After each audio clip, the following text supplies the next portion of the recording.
right, if the passing game is going to take off, TY Hilton is going to have to be a huge part of it, obviously. Frank Reich's coached inside two West Coast schemes. They emphasize the horizontal, shorter routes, getting the playmakers opportunities to make things happen after the catch. Hilton's obviously forged his legacy as more of a deep threat who can take the top off any defense. I would personally characterize him as the ultimate boom or bust guy lately. He does not initially appear to be like a prototypical West Coast guy. Can he still find success under Wright? How do you expect him to be used and to perform? Yeah, I think that's going to be after Andrew Luck. That's the next most important question with this offense because the numbers ended up being decent this year, and he got in the Pro Bowl after 92 receivers got in there. And so, he's able to go and put that on his resume again. And he did well in spurts, but it was all in 4 or 5 games. I mean, it seems like he had 900 and change yards, and probably 700 of them came in 4 games. And after that, there was a lot of 1-catch days, 2-catch days where he was almost completely ignored. But I think even when Andrew Luck was healthy, one of the problems that people in Indianapolis have had is matchup.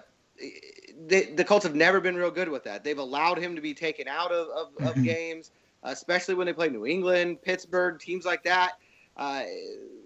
Hilton becomes a non-factor. And I think what people are looking is, can Frank Reich and the collaboration that's going to take place with his offensive staff, and we still don't know a lot of those names and who those will come in, can they find ways to scheme T.Y. Hilton open more often? And some of that is the short throws. I feel like boomer bust is a really good description because I feel like too often in the past, if he can't get deep, if they take that part of the game away, the Colts don't even really try to get him the ball in any other situation. So I think people for a long time have been saying, where are the crossing patterns? Where's the underneath stuff? Get him the ball in space. Let him make some plays. And it seems like this is an offense that's built to do that. Whether or not he's a receiver that's built to do that remains to be seen. Do you expect him to? What do you think? What's your gut reaction? Is he going to fit? Is he going to blow up? What do you think? Yeah, I think one of the things that's underrated about him is how much he studies the game. When Sanjay Lau came here last year, one of the first things he talked about was how hard T.Y. Hilton works and how much he challenged Lau as a coach. Because he didn't just want to be resting on his laurels. He didn't want to just look at his numbers and say, this is who I am. He's always looking to add to his game.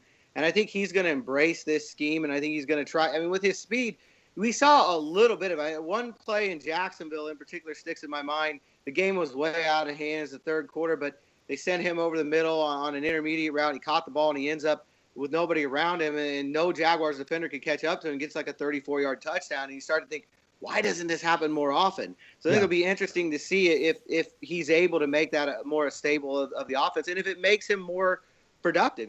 Less games where sometimes the ghost nickname goes the other way. Where was he on this Sunday? And I think there's chance in this offense. I think he's the kind of guy that will make that work.